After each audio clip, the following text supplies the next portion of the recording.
That doesn't say, that says to church people, we have a general idea of what we mean. But the unchurched person we want to reach, they'd say, house of bread. So what? Y'all feed people every day? Yeah. When are you getting bread? Do I walk out of here with a loaf of bread? What are we talking about? See, so there, you don't want to leave them wondering who you are. And so at Destiny, it's introducing people to Jesus. We want to introduce you to Jesus, and we want to help you follow him. We say that in 9 words. My best friend, Pastor John Jenkins, pastors First Baptist Church of Glenarden, Maryland. His mission statement is 8 words. Everybody in his church knows it. Developing dynamic disciples through discipleship, discipline, and duplication.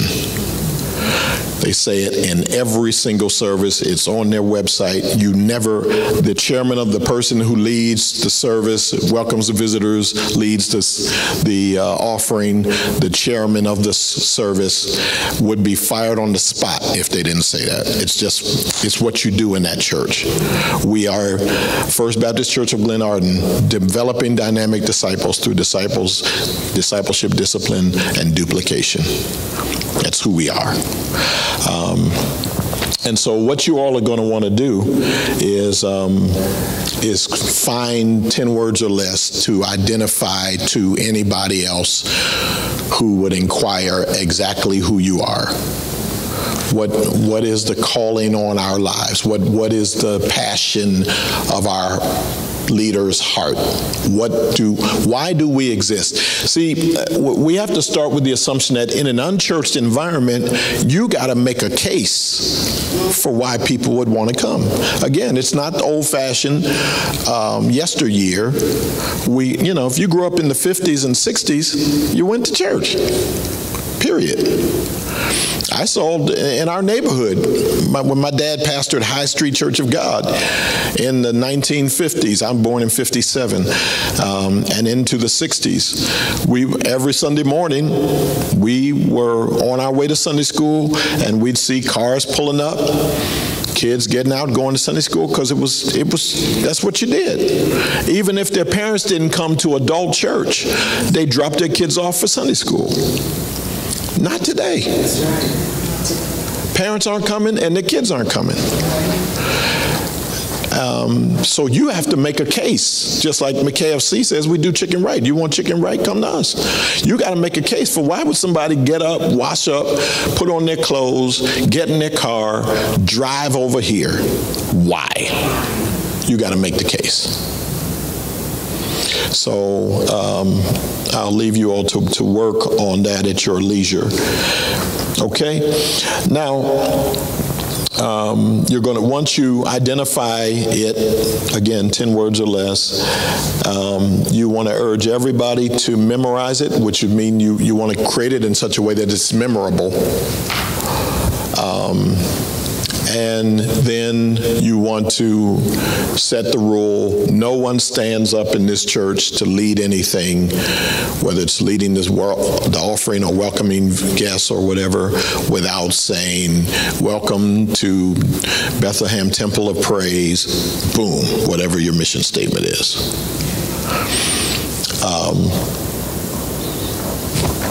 So that you come to hear it, everybody comes to hear it who comes, everybody comes to say it who comes, and eventually it will show itself in everything you do. Now let's skip down to the next part. In 21st century America, unchurched people are the rule, write that on that first line, are the rule rather than the exception, right? Exception on the second line. In 21st century America, unchurched people are the rule rather than the exception. I don't know what the actual statistics would be in the greater Detroit metropolitan area. I would imagine every major metropolitan area has its own statistics, but nowhere in America that I'm aware of could you say that more than half the people in that population go to church. Nowhere. Where I pastor in Northern California, 83% of people don't go to church, period. Period, for any reason. Of the 17%, some of them go for a special reason. Watching a baby get dedicated, or Easter, a special program or something. But they would have to come from within that 17%, because there's 83% of folks, more than 4 out of 5 people in Northern California don't go to anybody's church. Anybody's church for any reason. They're not even CEOs, Christmas and Easter only. See what I mean? So whatever the percentage would be here, if it's 3 out of 4, if it's 75% people here, look at all the folks who we Christians say we're supposed to win. Yeah. Which is why churches don't need to be fighting over members. That's right. I don't need your members. I need to reach people who are unreached. That's right. Why would I want your folks? Nothing I can do with them. Because they're used to you and your brand and your way, whether it's dysfunctional or not. So I went to California saying, I want to reach unchurched people. I want to teach people how to be followers of Christ, and I don't want to have to work through their church mess. If you grew this church from existing Christians, you'd spend so much time trying to recalculate them because they come from their own brand. So whether they come from Kojic, that's a brand, and then they come in here trying to figure out why you're not more Kojic. If they come from apostolic, why aren't y'all more apostolic? I don't hear the name of Jesus enough, and then just whatever it is. So whatever their little brands are, you would spend all your time trying to work them through that stuff. Whereas when you get straight up heathens, you're teaching them how to go from living for themselves and doing the bidding of their flesh and Satan to doing the will of God. Yes. That's discipleship. That's right. Teaching them, that's what Jesus did. Yes. And how did he start? He started by saying, follow me. Just follow me. Just come on with me. And I found that much more refreshing, dealing with their stuff. A couple of years ago, I lead my church in an annual consecration, 40-day consecration, where people have different ways that they consecrate. So it's not a straight 40-day fast. Some churches do 40-day fast, but a lot of folks don't know what fasting is, and it just would be too much too soon, especially when you say 40 days. That comes from another era. I grew up with churches doing that, but today you say 40-day fast. What? Huh? So we do a consecration, and I give them, these are the different ways you can choose. You figure out how you're going to consecrate.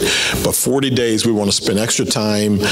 We want to lessen our food intake, not cut it out altogether, but restrict our food intake so that we invest more time and energy in our spiritual development. That's what a 40-day consecration is. And so one of my church families came to me after a service during a consecration. They said, let's go up ask the pastor. And so they came up, and he said, me and my family, we've been having this discussion because, we're doing this consecration. And he said, now, do I have to give up beer for my consecration?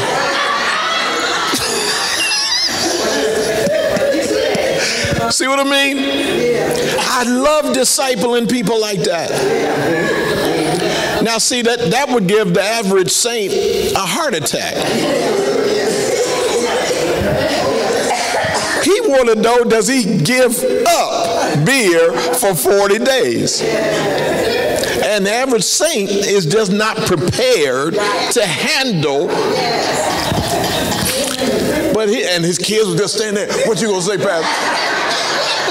Because they had told him at home, you ain't supposed to be drinking beer during this 40 days.